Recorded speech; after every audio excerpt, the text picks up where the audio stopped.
was a big name, but the chest wasn't exactly what you need. One shot and your heart would pop out. That wasn't too good. Then he did another one. He was fat, sloppy, but had a good face. Then he did another one and another one and another one. And he turned it down. He wouldn't take $1 million. He wouldn't do it. And it turned out that when they saw him, they said, you know, you'd be actually pretty good for this role. And he had never done this before, anything like it. But think of it, he turned down $1 million. He had nothing. He refused to let somebody else play. He didn't want to play it. He wasn't originally, he did it as a writer. But he ended up playing it because he couldn't find anybody else that fit the role. And who knew what would have happened? He's become a legend of the silver screen, a true legend, and he's a great guy. He's a little bit tough, a little bit different, I will tell you. He's a little tough guy. But he's a phenomenal person with a phenomenal wife and family.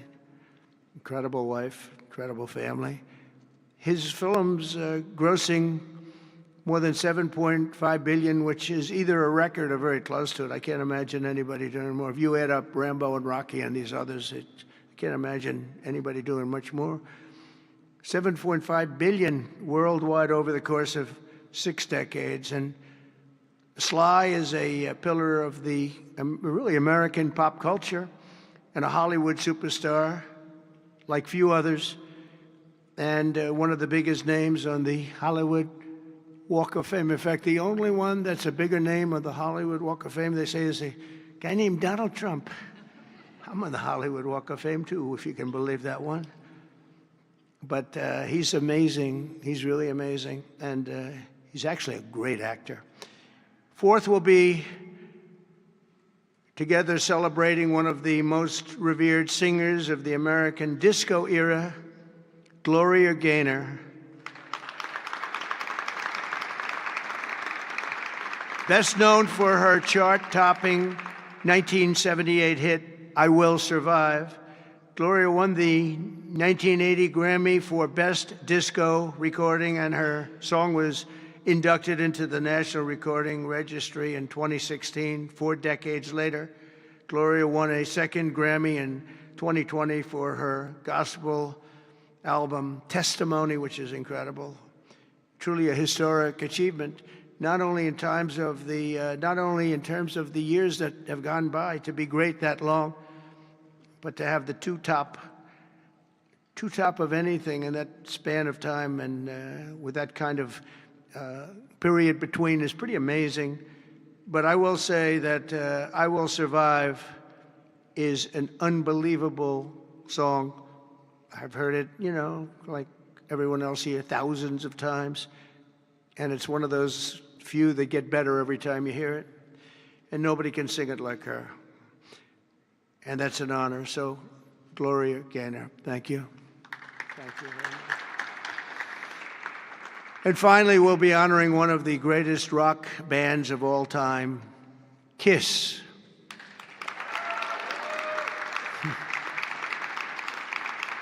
So Kiss was formed in 1973 in New York City by founding band members, and incredible people, by the way, Paul Stanley, Gene Simmons, Ace Frehley, and Peter Criss. Kiss became a global phenomenon, sold more than 100 million records worldwide, and produced 30 gold albums and lots of other things they produced. They made a fortune. And they're great people, and they deserve it, and they work hard, and they're still working hard, and it's an honor to present Kiss. Thank you very much. Got it? Yeah. Thank you.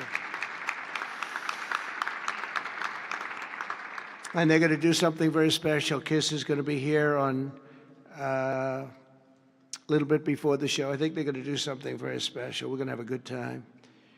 The 48th Kennedy Center honorees are outstanding people, outstanding group, incredible. We can't wait to celebrate the Kennedy Center honors. It'll be in December. It'll be on CBS. In a few short months since I became chairman of the board at the Kennedy Center, we have completely reversed the decline of this cherished national institution. It was being run down. Money wasn't being spent properly. They were building things they shouldn't have built that nobody wanted instead of taking care of the great gem that it is. You look at the marble, look at the quality of the marble and the things that with a little fix-up and a little work, we can make it unbelievable. These columns, when you see them the next time, they'll be magnificent. I mean, we have some great plans for this. The bones are so good. The bones of a building, if you don't have the bones, you might as well forget it. I'm working on another building, a thing called the White House. We're fixing it up so beautifully. It needed it. It's been many, many years since it's been properly taken care of. It's incredible. One of the great places of the world. Maybe, I mean, truly, to me, is there anything else even close? But we're doing that and doing some other things, and we're going to also fix up a place called Washington, D.C. We're going to make it so beautiful again. We're going to be redoing the parks, redoing the grass. You know, grass is a lifetime like people have a lifetime. And the lifetime of this grass has long been gone when you look at the parks where the grass is old, tired, exhausted. We're going to redo the grass with the finest grasses. I know a lot about grass because I own a lot of golf courses, and if you don't have good grass, you're not in business very long, Lindsey Graham. By the way, you have very good poll numbers, Lindsey. I just saw. Congratulations. But a few short months ago, I became chairman of the Kennedy Center, and we completely reversed it. We reversed what was happening. We ended the woke political programming, and we're restoring the Kennedy Center as the premier venue for performing arts anywhere in the country, anywhere in the world. This has the potential to be anywhere in the world. We're going to make it something that people can't even believe. We have some unbelievable plans, and ultimately it's about the talent you get, though. You know, you can have a beautiful building, you can have nice marble walls, you can have nicely done columns, as I was saying, but if you don't have the talent on the stage, and we're going to get the best talent in the world. To that end, the world-renowned musical Les Mis had a phenomenal 5-week sold-out run this summer, beat projected revenues by 35%. And we've raised over $10 million in private funds from a lot of generous donors, and we closed the $26 million budget shortfall that they had for before we got here. And with the help of Congress, we secured the critical funding necessary to rebuild the building, and we're going to get all brand new, highest level seats, magnificent seats, and it's going to be all new. We could have taken the existing ones and do a little paint job, a little fabric, but it's not the same thing. So we'll be taking out next season. All of the seats will be taken out. The room is being completely rebuilt. And I just want to thank the Republicans in the Senate, headed by Lindsey. In that case, Lindsey was she's a big fan of this building. And they got a record $257 million that's going to go toward renovations that building really needs, and all of the exterior is going to be incredible. It's going to be exciting. So I thank you very much, and thank all of your Republican senators. I don't think we had too many Democrat votes, probably. You never have. We don't have Democrats voting even for crime. But I shouldn't make this political, because they made the Academy Awards political and they went down the tubes.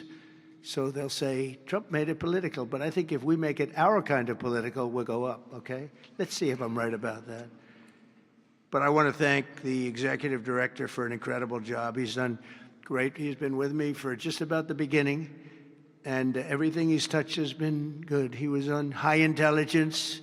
He worked in low intelligence and high intelligence. He did better with the high intelligent people, but he's been fantastic. He's the executive director, Rick Grinnell, for his work. Thank you very much, Rick. Unbelievable job.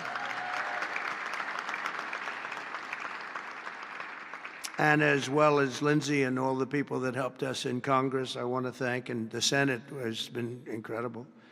By the way, Leader Thune has been unbelievable, and Speaker Mike Johnson. These are great people. What we're doing with the great big beautiful bill is you're going to see a whole different country. You're seeing it already. We're coming in where the trillions of dollars is coming in from tariffs from all over the world, from countries that took advantage of our country. They thought we were children. They took advantage of us for decades, and now the money is flowing to us. And we've become the hottest country anywhere in the world. But the Kennedy Center board members, many of whom I knew, and many of whom I put on the board, and it's as good a board as I've ever seen. And on the board also, and some people that are doing an incredible job. One in particular is Attorney General Pam Bondi. The job she's doing is incredible. Thank you very much. Long beyond the Kennedy Center. The Kennedy Center is the easy part. She's incredible, and you're going to see a big change in Washington crime stats very soon. Or not the stats that they gave, because they turned out to be a total fraud. The real stats, the stats went through the roof. You know, they had a man that was forced to put up stats like they were doing better. They're not doing better. Crime is the worst it's ever been, but it started as of about yesterday. You see a big change, and people are feeling safe already. I've had so many calls, thank you, sir, thank you. They were afraid to walk out. They're not afraid anymore. And this will be like the border. We started off with millions and millions of people coming in from all over the world, gang members and people from jails. They were unloading their jails into our country. All over the world they were coming, drug dealers. They came from Africa, they came from Asia, they came from South America, Venezuela in particular. They were coming in, Trinidad, and the toughest people you've ever seen. And by the millions. And for the last 3 months, we had 0, 0, and 0. We had 0 people come in for 3 months. They respect our country again. That's the other thing. All over the world, our country is respected again. So I also want to thank the Chief of Staff, Susie Wiles, who's fantastic. She's done an incredible job. And Sergio Gore for the job he's done with personnel. Thank you very much, Sergio. Fantastic. In the coming months, we'll fully renovate the dated and the infrastructure of the building and make the Kennedy Center a crown jewel of American arts and culture once again. I think we'll bring it to a higher level than it ever hit. Actually, it hit a certain level, but we're going to bring it to a higher level than it ever hit. We have the right location, and soon we will be a crime-free area. This is going to be a crime-free area, by the way. You'll be able to go out. People tell me they can't run anymore. They're just afraid. And they'll be running again. We're going to have a crime-free. It's a big statement, because if one thing happens all year, Pam, you better be good, because they'll say Trump did not fulfill his. One person gets a little injured by somebody, they'll say Trump did not fulfill his promise. No, we're going to be essentially crime-free. This is going to be a beacon, and it's going to also serve as an example of what can be done. We have to get rid of this cashless bail nonsense. If you look at New York, Chicago, Los Angeles, which is so badly run. Los Angeles, they can't get the houses. They can't get the people their permits to build their houses. They're trying to rebuild their houses from the ridiculous fire that should have never allowed to have taken place. They should have had the water coming down from the Pacific Northwest, but they didn't do that. But they can't get the permits for the people that want to build their houses. But I want to thank Lee Zeldin, because the federal government has gotten all of their permits, which are much more difficult permits, actually, and had them literally within 30 days after the fire. Everybody had their permit. But you don't have the city and state permits. They got to get going. The governor and the mayor have to get going. It will just be a matter of time that we're going to do something that's going to be incredible. We're going to use the Kennedy Center as a big focus of it, and that's the 250th anniversary celebration that we're having. So it's 250 years. So we have the Olympics, we have the World Cup, and we have the 250th anniversary celebration, all in this administration, and it's an honor that we were able to not be allowed to do what we were illegally and what we were supposed to do, and that was we had a great election in 2020. We won the election by a lot, but it was a rigged election, and we had to wait 4 years, and we waited 4 years, and it's interesting because I got the Olympics and I got the World Cup. I can't claim that I got the 250th. That one's a big one, but I happen to be here. But I got the Olympics, I got the World Cup, and I said the shame of it is that I'm not going to be president when it happens. And lo and behold, look what happens.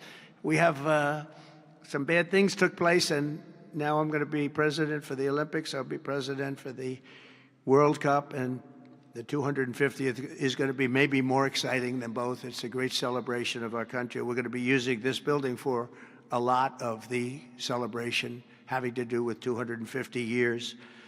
But as I said earlier, I'm determined to make Washington, D.C. safe, clean, and beautiful again. It's going to take place very rapidly. Be prepared. And a big part of that's going to include the Kennedy Center. So thank you very much. And I want to thank everybody for helping us. This is mostly the group right here. They're young, they're smart, they're ambitious, they want my job. Someday one of them will probably have it. But we have a great group of people that are putting this together, and they're also helping us with Washington, D.C. We're going to make Washington beautiful. We're going to redo roads. We're going to redo the medians, the pavers, and the medians all throughout the city. We're going to take all the graffiti off. We're going to have to remove the tents and the people that are living in our parks. We're going to be redoing the parks, the grasses and all. We're going to be going to Congress for a relatively small amount of money, and Lindsey and the Republicans are going to be approving it. I don't know about the Democrats. They don't approve anything. It's amazing. It's like they just don't want to vote for anything. They've got the yips. You know, in golf they say the yips. The Democrats are afraid to do anything because they don't want to be criticized. But fighting crime is a good thing. We have to explain.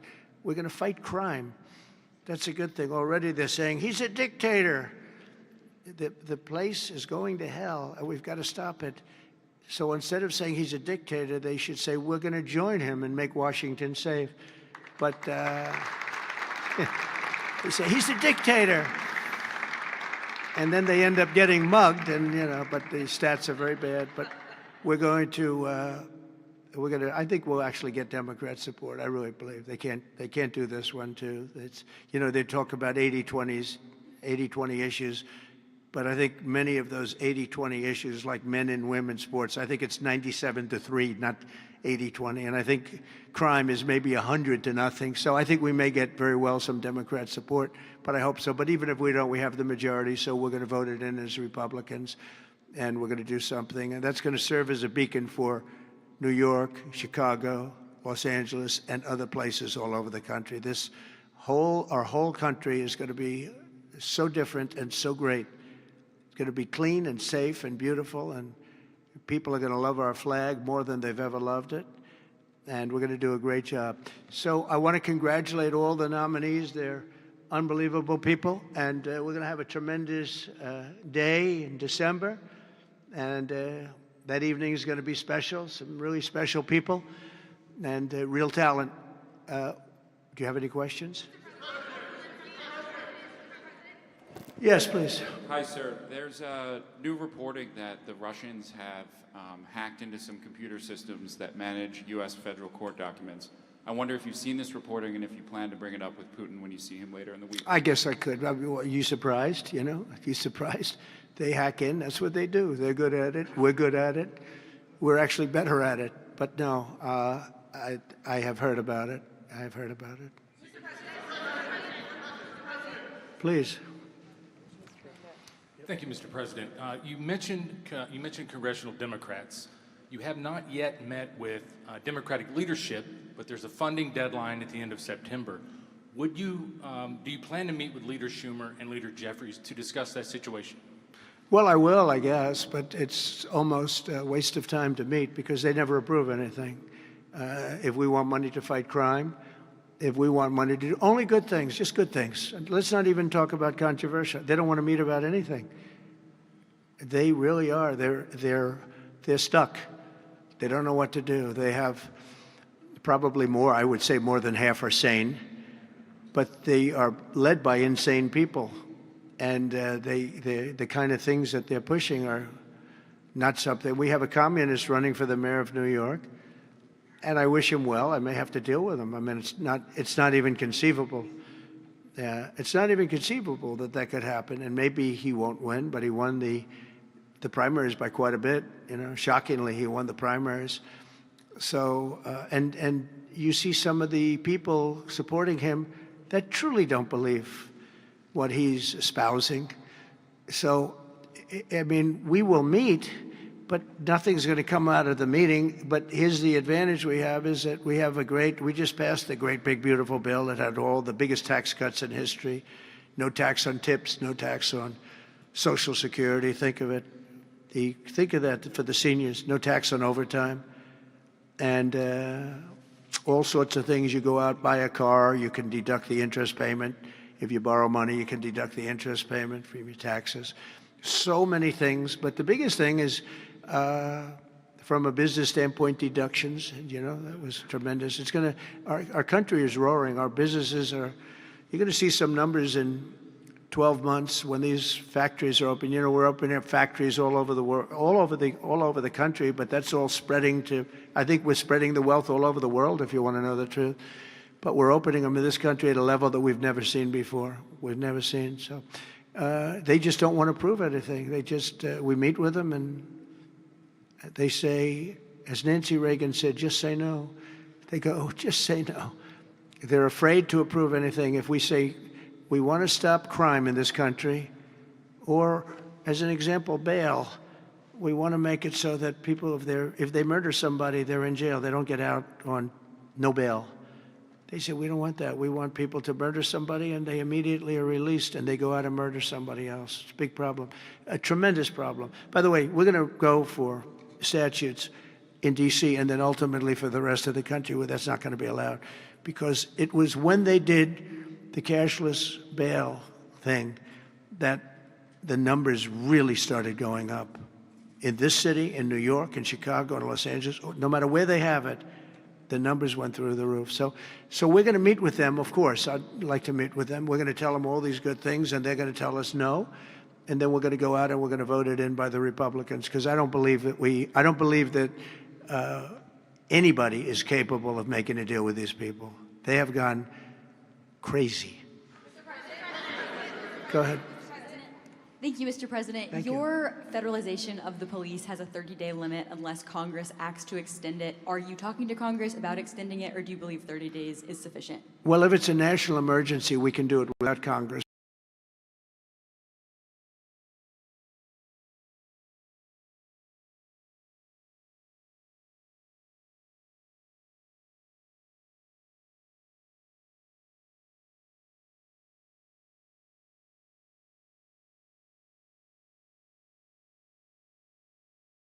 We're going to be asking for extensions on that, long-term extensions, because you can't have 30 days. 30 days that's by the time you do it.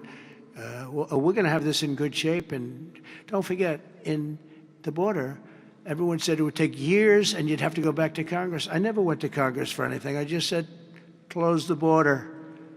And they closed the border. And that was the end of it. I didn't go back to Congress. We're going to do this very quickly, but we're going to want extensions. I don't want to call national emergency. If I have to, I will. But I think the Republicans in Congress will approve this pretty much unanimously. Please, go ahead. Thank you, Mr. President. Would you encourage members of the press to do ride-alongs with the D.C. police to understand how serious this crime issue is? It's okay to me if they want to do it. We're going to work with the D.C. police. A lot of very good people in there. Not all, but a lot of very good, very, very professional. And, you know, we have a big force. I think they said 3,500. They're always asking the mayor, who's a very nice woman, but got to do the job. You know, we've worked with the mayor for 6 months, and she's been here for many years. And the numbers are worse than they ever are. Don't let anyone tell you they're not. And the whole statistical charts that they made, the whole thing is a rigged deal. They got rid of the guy because he didn't want to do the numbers the way they wanted to, and they put their own numbers out. They said it's the best in 20 years. No, it's the worst in 20 years. But we're going to be very open about what we're doing. So if the media wants to ride with police, if they want to do it, if they feel it's safe, that would be okay. Yeah, please, go ahead. Sir, with President Zelensky. Thank you, Mr. President. Mary Margaret with Daily Wire. 2 questions to see if that's okay. How do you feel about Mayor Bowser's level of cooperation and her choosing to advocate for D.C. statehood right now? And Well, the statehood, let me do that one. Okay. Statehood is ridiculous. We want to straighten the place out. Statehood's ridiculous. It's unacceptable. The Democrats want it because Democrats have, about 95% in this little area. Even I didn't get it very much. They want that. They want to pick up 2 senators, and it's not going to happen. It's not going to happen. And that's the least of the reasons why, by the way, but that's one of the reasons why. What we want to do is make Washington, D.C. the greatest, most beautiful, safest capital anywhere in the world, and that's going to happen.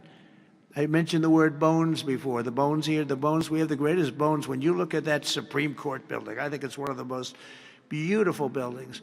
When you look at some of the buildings here, it's so magnificent, and everything's good, but it's just dirty and not properly maintained. It's not taken care of. Potholes in the roads. All of it's going to happen very quickly. We're going to seek a relatively small amount of money for fix-up, and we're going to put it out to bid. And we have great contractors here, great road builders, everything. And we're not ripping roads apart so they're closed for 4 years as they redo the concrete bases. And you don't need that. We need a beautiful topping by a very talented asphalt-type person, somebody that does the job. We go out, when I get contractors, I use great contractors. To me, a great contractor is a very special, like a great surgeon, like a great teacher, like a great nurse. A great contractor is very important. We'll only use the best. And when you put a coat of asphalt on that top, 2 inches of asphalt, 3 inches of asphalt, it looks brand new. You take all the garbage off. They reseed it, as we call it, or different names, but they take the bad stuff off and they put the good stuff down. It takes not a long period of time. A matter of a few days, you'll have a beautiful, magnificent road.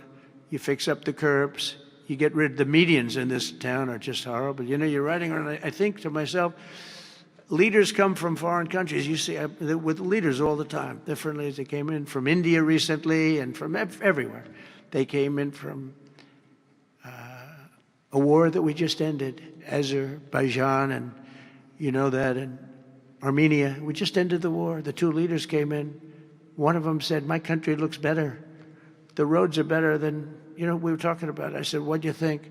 He said, "Well, the roads are better in Armenia than they are in Washington, D.C. It's embarrassing."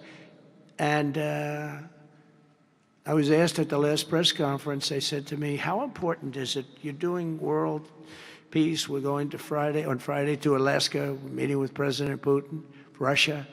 How important it is that the capital is important?" I said, "Very, very important." I told my father, said to me, "When you see a restaurant and you want to go and you want to have dinner, and then you go up to the front door and it's dirty, turn around and go back because the kitchen's dirty." It's the same thing with the capital of the United States of America. If it's dirty and unsafe, it sets a bad tone for the rest of the world. So we're not going to do that. We're going to have this capital fixed up, safe, clean, and beautiful in a very short period of time. Go ahead, please. In the back? Yeah, please. Yes, Mr. President, how were your calls this morning with European leaders, and was it your call not to invite President Zelensky to your meeting with Putin? No, just the opposite. No. We had a very good call. He was on the call. President Zelensky was on the call. I would rate it a 10, very, very friendly. I know the leaders because I was at NATO, as you know. I took it from 2% to 5%, 2% that wasn't paid, 5% that is paid, which is trillions of dollars in defense capability. No, it was always going to be, I was going to meet with President Putin, and then after that, I'm going to call the leaders and President Zelensky. I'm going to call President Zelensky, and then I'll call, probably in that order, the leaders. There's a very good chance that we're going to have a second meeting, which will be more productive than the first, because the first is I'm going to find out where we are and what we're doing. Again, this is Biden's war. This isn't my war. He got us into this thing, and it should have never happened. This war would have never happened if I were president. But it is what it is, and I'm here to fix it, and I'm here to stop 6,000, 7,000 people last week. 7,213 people last week were killed, mostly soldiers. But missiles being lobbed into towns don't exactly help either, but mostly soldiers. And Ukrainian and Russian. They're not American soldiers, but if we can save a lot of lives, it would be a great thing. I've stopped 5 wars in the last 6 months, and on top of that, we wiped out the nuclear capability of Iran, obliterated it. It's turned out to be a correct word, by the way, because, some of the press said, well, maybe it wasn't obliteration. It was obliteration. And we're going to meet with, I would say, the second meeting. If the first one goes okay, we'll have a quick second one. I would like to do it almost immediately, and we'll have a quick second meeting between President Putin and President Zelensky and myself, if they'd like to have me there. And that would be a meeting where maybe it could be absolutely work. But the first meeting will not work that out. Certain great things can be gained in the first. It's going to be a very important meeting. But it's setting the table for the second meeting. I think the second meeting, if the second meeting takes place, now there may be no second meeting, because if I feel that it's not appropriate to have it because I didn't get the answers that we have to have, then we're not going to have a second meeting. Thank you, sir. Thank you, sir. I didn't ask you. Go ahead, please, Redress. I just wanted to ask you, thank you, Mr. President. How involved were you in the selection process of these honorees? I would say I was about 98% involved. No, they all went through me. They came over, Rick and Sergio and everybody. They said, I turned down plenty. They were too woke. I had a couple of wokesters. No, we have great people. This is very different than it used to be. Very different. These are great people, and they're not. I don't have any idea of the Republican, because I want people that. The Kennedy Center has everything. Look at the Academy Awards. It gets lousy ratings now. It's all woke. All they do is talk about how much they hate Trump. But nobody likes that. They don't watch anymore. That used to have 45 million people watching. Remember The Apprentice, first season. The Apprentice had 42 million people. The Academy Awards had 41 million people. We were the second show to the Super Bowl. But since then, the Academy Awards have gone down to, I think they've gone down to numbers that are like a regular show, because it went woke. We're not doing it for that reason. We're doing it because we want the great talent. But these are great people. So I was just a very long answer, but I was very involved. Thank you, Mr. President. The Biden administration was auctioning off border wall materials, but we're hearing now that the auctioneer is selling those materials back. Are you finishing building the wall? Well, I built hundreds of miles of wall, and I was getting very close. I actually finished the wall, but then I added another 200 miles, because when you do the original wall that I said I was going to build, which I got built, and I got it to the specifications of the Border Patrol and ICE, the exact. They wanted steel, they wanted concrete inside, they wanted rebar inside that, they wanted it to have wires. We have the walls are wired for, all of the internet stuff and security things. And we built it hundreds of miles. We did great. That's one of the reasons, even now, we're able to have such good numbers at zero, or essentially very little people coming in. But Biden, I ordered for another 200 miles. I was going to do another 200 because it's the way it is. And we're all set to do it. Then we had the bad election result, the horrible, what happened to our country, what they've allowed to happen to our country. And we are taking now that wall back. They sold the wall. Now, this is expensive stuff. Hardened steel, very expensive. 9,000-pound concrete and rebar. Rebar is very expensive, the hardest rebound. No, it's very, very hard to cut. You have different materials. It's very hard to cut because they cut it down if they can. It's very hard to cut. And Biden sold it for pennies on the dollar, 3 cents on the dollar, 4 cents on the dollar. He sold it. And I said, these guys really don't want it. That was when I first realized, when I saw the wall was being put up, because we could have finished the rest of the wall in about 4 weeks, anywhere from 3 to 4 weeks. It was all set to go. It was laying down, ready to be put up. The foundations were, and they took over, and they said, we're going to sell the wall. And they sold it, as you know, for pennies on the dollar. Well, Pam Bondi's been working very hard on suing that company, and I think they reached a settlement where we're taking the wall back. But they stole the wall from us. That wall is so expensive to build, and we had it, as you know, hundreds of miles of it, and they came along and they basically sold it for scrap. And what a shame that is. But that was when I first realized that these people actually want to have open borders. And no country has poor countries don't have open borders. No, we had open borders where people just walked in. It didn't matter what they looked like, who they were. We had 11,888 murderers, half of whom killed more than one person. Literally killed more than one person. And this is who we took into our country. So the wall is the least of it, but we're going to take the wall back. We're paying a small amount of money, as I understand it, to get it back, to get rid of the litigation. We'll take it back. We'll put it up. Yeah.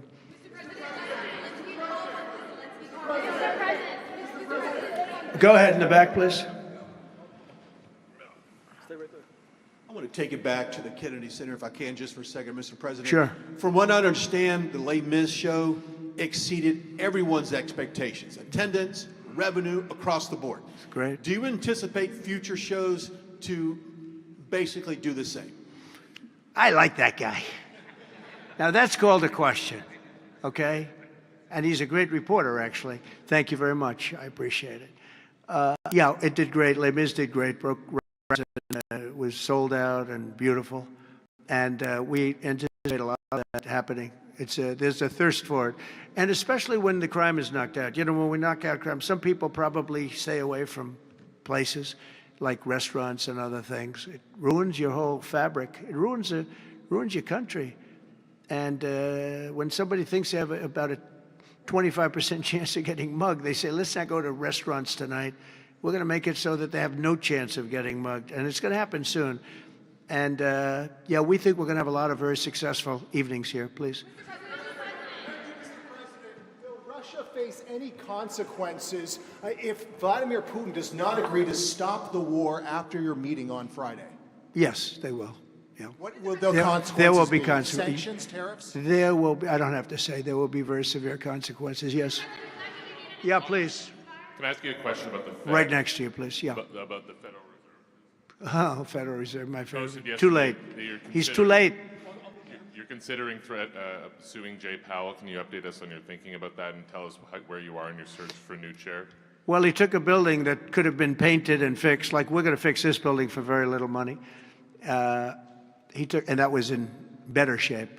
He took a building and what they did to that building, they built a basement under the building. It didn't have a basement.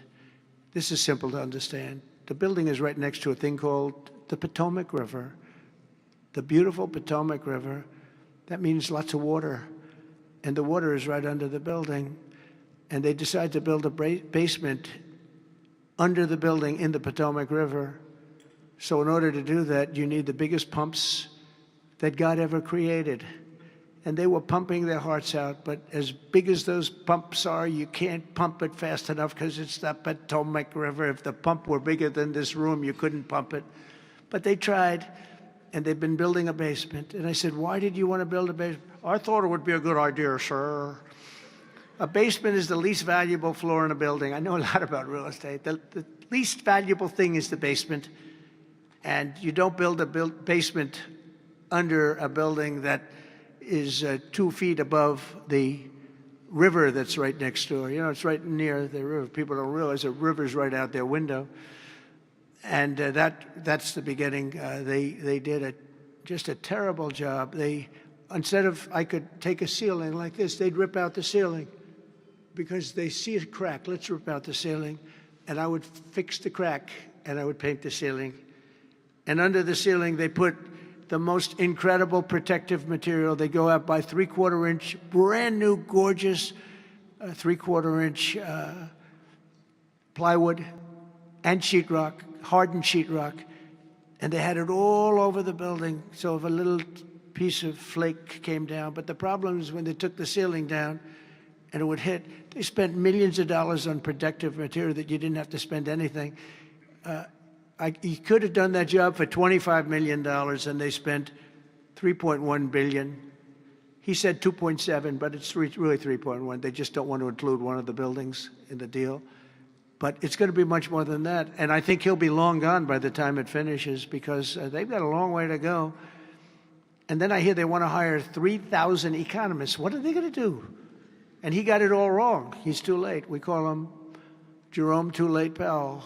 It will live with him forever. I believe that name will live with him forever, along with the name Pocahontas and some of the others. He worked closely with Pocahontas, by the way. She's another beauty.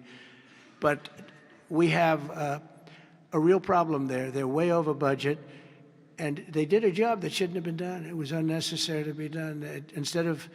I could have gotten the greatest wallpaper anywhere in the world from the finest stores in the world. I could have fixed up a wall a little bit. It would have taken about 2 hours, and covered it with the most magnificent silk and most magnificent paper for thousands of dollars as opposed to tens of millions of dollars. What a shame it is that they did.